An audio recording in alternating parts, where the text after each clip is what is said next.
پہلا میرا سوال ہے کہ اب جیسے وہ حدیث ہے کہ سارے اعمال مطلب نیتوں پر وہ ہیں، تو اب جیسے اچھے اعمالوں کا بھی ہے کہ آپ کی نیت صاف ہونی چاہیے، اور جیسے لیکن اب جب بھی آپ اچھے اعمال کرتے ہو، جیسے نماز پڑھ رہے ہو مسجد میں یا کچھ بھی کر رہے ہو، قرآن پڑھ رہے ہو کسی کے سامنے، تو آپ کے دماغ میں شیطان یا جو بھی آپ کے دماغ میں آتا ہے کہ اچھا میں اس کے میرے وہ دیکھ رہا ہے تو میں شاید اور اچھا پڑھنا شروع ہو جاؤں، یا ایسے پاسٹ اعمال بھی ہیں، جیسے بندہ اعتکاف بیٹھا ہے تو آپ کو کافی سالوں بعد دماغ میں آتا ہے یار میں نے تو بڑا اچھا کام کیا تھا، یا مطلب نیت اللہ کے لیے نہیں ہو جاتی، اکثر چینج ہوتی رہتی ہے، تو یہ کیا یہ کانسٹنٹ ایک اسٹرگل ہی ہے کہ اس پہ نہیں، یہ کانسٹنٹ؟ کھانے پہ مکھی کی طرح ہے، خیال آئے ہٹا دو، اچھا ٹھیک ہے، کھانا نہیں مطلب پھینکو،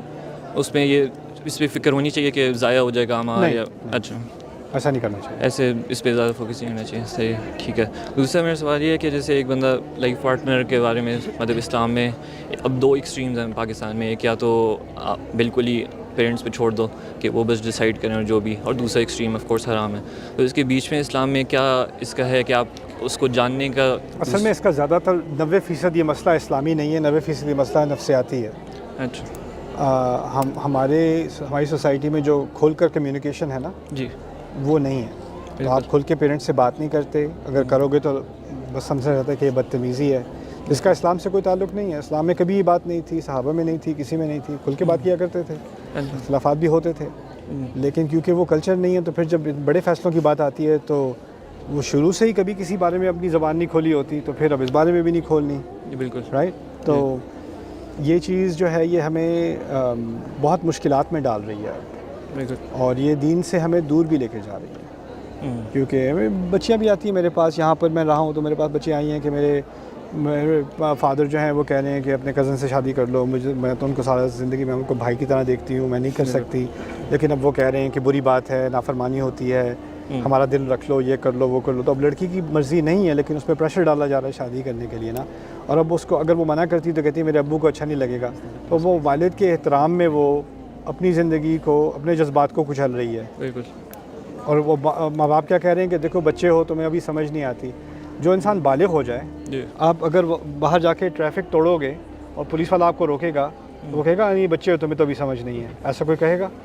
وہی لڑکی اگر یونیورسٹی جاتی ہے، ایگزام میں چیٹنگ کرتی ہے، نکالی جاتی ہے، اس سے کوئی کہے گا ابھی بچی ہو تجھے سمجھ نہیں ہے؟ ہر فیصلے کا،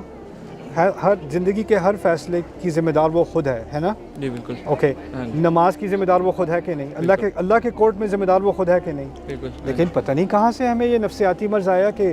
اس زندگی کے فیصلے میں وہ بچی ہے، اس کو کچھ نہیں پتا، باقی سب چیزوں میں سب پتہ ہے، وہ ذمہ دار ہے، خود مختار انسان ہے، اس کو اللہ نے روح دی ہے، عقل دی ہے، اس سے سوال پوچھا جائے گا، کوئی فرشتہ نہیں لکھ رہا بچی ہے رہنے دو، کوئی فرشتہ نہیں لکھ رہا یہ، ایک دفعہ بچے کے مرحلے سے گزر گیا، اگر واقعی میں بچی ہے تو اس کی شادی ہونی نہیں چاہیے، بچوں کی نہیں کرتے شادی، بڑوں کی کرتے ہیں، رائٹ؟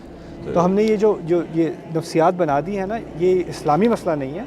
یہ اصل میں سائیکولوجیکل مسئلہ ہے، اور اس کو ہمیں اب کسی نہ کسی طرح براہ راست ایڈریس کرنا پڑے گا۔ ٹھیک ہے، اب اس میں جیسے اگر مطلب کوئی ان نون ہے اس کو جاننے کے لیے مطلب اسلام میں کوئی ہے، جیسے وہ تو آپ کی میں نے ویڈیو دیکھی تھی کہ آپ مطلب پبلک ایریا سیٹنگ میں ان کے جو مہر ہیں جو بھی ہوتے ہیں ان کے سامنے آپ ان سے کچھ بھی سوال پوچھ سکتے ہو، تو مطلب اسلام میں اس کا